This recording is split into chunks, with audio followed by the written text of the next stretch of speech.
बन गए तो ताउम्र दोस्ती निभाते थे। सुप्रिया सुले के राज्यसभा चुनाव लड़ने की खबर सुनकर उन्होंने दोस्त शरद पवार से दो टूक कह दिया था कि उनका कोई भी उम्मीदवार सुप्रिया के विरुद्ध चुनाव नहीं लड़ेगा। शरद पवार ने जब बीजेपी के बारे में पूछा तो बाला साहेब ने फौरन कहा, कमलाबाई की चिंता मत करो, वो वही करेंगी जो मैं कहूंगा।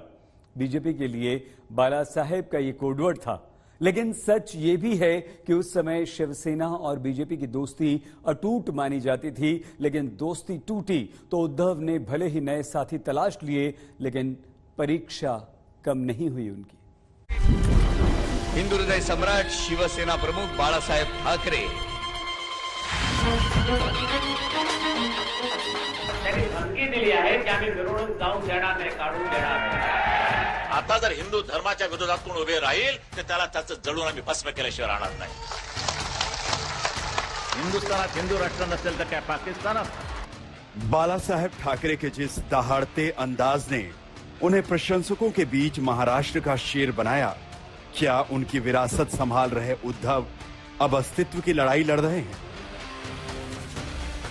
बोललो की मुख्यमंत्री कोण होणार, आज काँग्रेसने चेहरा जाहीर करावा, पवार साहेबांनी करावा, मी त्याला पाठिंबा सगळ्यांच्या समोर द्यायला तयार आहे।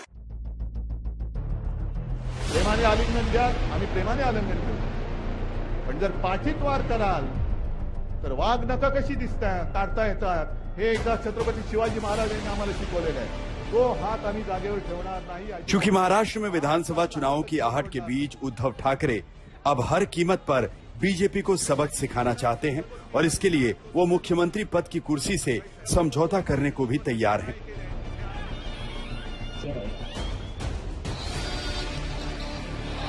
मुंबई में शुक्रवार को महाविकास अघाड़ी की मीटिंग में उन्होंने दो टूक कह दिया कि कांग्रेस या एनसीपी शरद पवार गुट जिसे चाहे सीएम पद का प्रत्याशी घोषित कर दे, वो उसे समर्थन देंगे।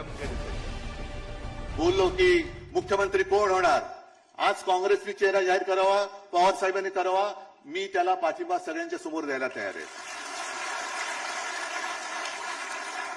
फक्त जागेवरनं मारामाऱ्या करू नका। मी उद्धव बाळासाहेब ठाकरे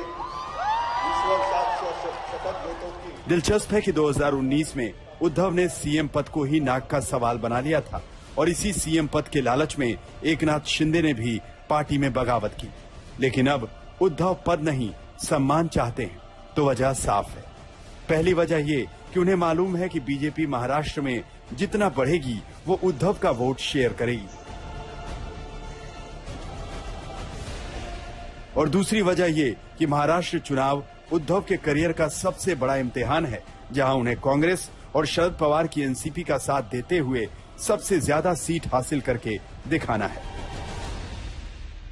आने वाले विधानसभा चुनाव उद्धव ठाकरे के करियर के सबसे बड़ा चुनाव माने जा सकते हैं और ये उनके पॉलिटिकल करियर का एक इम्तिहान भी हो सकता है। अब हालात काफी बदल चुके हैं। राजनीतिक गलियारों में एक खुद की सीनियरिटी, सुपीरियरिटी प्रूव करने के लिए उद्धव ठाकरे को ज्यादा से ज्यादा सीट जीतनी पड़ेगी।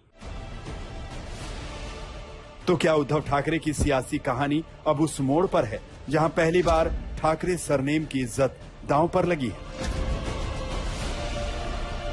वैसे महाराष्ट्र में जिस ठाकरे सरनेम को बाला साहेब ने ताकत का पर्यायवाची बना दिया था, उस सरनेम की अपनी अलग और दिलचस्प कहानी है। दरअसल बाला साहेब के पिता केशव सीताराम का सरनेम पनवेलकर था। वो ब्रिटिश साहित्यकार विलियम मेकपीस थैकरे के इतने बड़े फैन थे कि उनका सरनेम ही अपना लिया। लेकिन थैकरे सरनेम मराठी और हिंदी में धीरे धीरे ठाकरे हो गया और जब बाल ठाकरे स्कूल पहुंचे तो उनका उपनाम ठाकरे ही लिख दिया गया।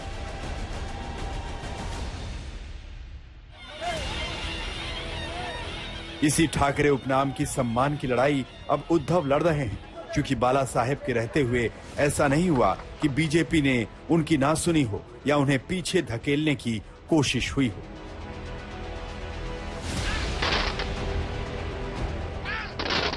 लेकिन बाला साहेब के जाते ही हालात बदल गए,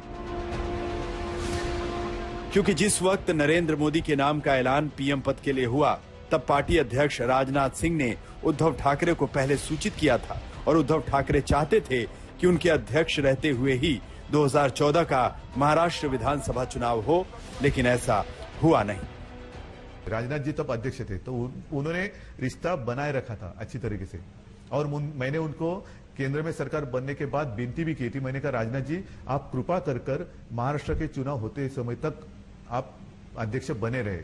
एक खबर आई थी कि दिल्ली से यहाँ संदेश आया है कि मुंबई में सेना का जो एक अपना स्थान है उसको कमजोर करो। पता नहीं सच्चाई है या नहीं है। आपको कभी ऐसा लगा? नहीं, उनके अंदर की बात जो चल रही थी वो आई थी। ठीक। फिर अमित जी का भाषण कोल्हापुर में हुआ कि अगली सरकार भाजपा की होगी। हमारी चर्चा चल रही थी या चालू भी नहीं हुई थी तब। बहरहाल 2014 से 2024 आते आते गंगा में बहुत पानी बह चुका है। उद्धव की शिवसेना टूट चुकी है और उद्धव खुले तौर पर विपक्ष के उस इंडिया गठबंधन का हिस्सा बन चुके हैं जिसने 2024 में नरेंद्र मोदी की मुश्किलें बढ़ाई। इतना ही नहीं, अब संकेतों में एक दूसरे पर आरोप लगाने की कहानी भी खत्म हो चुकी है।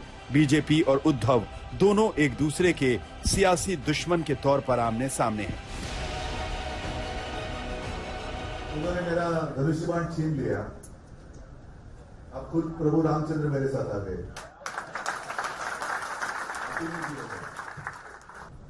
जिन लोगों ने मेरा पार्टी का नाम और धनुष्यबाण छीन लिया है, उनको मैंने चुनौती दी है कि अगर आप मर्द हो, आप में हिम्मत हो है, तो आप मेरा चुराया हुआ धनुष्यबाण लेकर मेरे सामने आइए, मैं मेरी मशाल लेकर सामने। हमारे पूर्व मित्र और आज के राजनीतिक विरोधी श्री उद्धव ठाकरे जी, इनकी सोच पर और उनके व्यवहार पर मुझे तरस आता है। मुझे ऐसा लगता है कि उन्हें साइकियाट्रिस्ट की, मानसोपचार तज्ञ की आवश्यकता है। वैसे इसमें कोई शक नहीं कि बीजेपी से अलग होकर उद्धव की ताकत में कमी आई है, तो बीजेपी भी सूबे में कुछ कमजोर हुई है। 2024 लोकसभा चुनाव में बीजेपी को महाराष्ट्र में 10 और उद्धव की शिवसेना को 9 सीटें मिली, जबकि 2019 में बीजेपी ने 23 और शिवसेना ने 18 लोकसभा सीटें जीती थी। लेकिन अभी इम्तिहान विधानसभा का है। इस इम्तिहान में एक तरफ उद्धव को बीजेपी से मुकाबला करना है, तो दूसरी तरफ शिंदे की शिवसेना से भी उन्हें पार पाना होगा, जिसे अभी असली शिवसेना का दर्जा मिला हुआ है।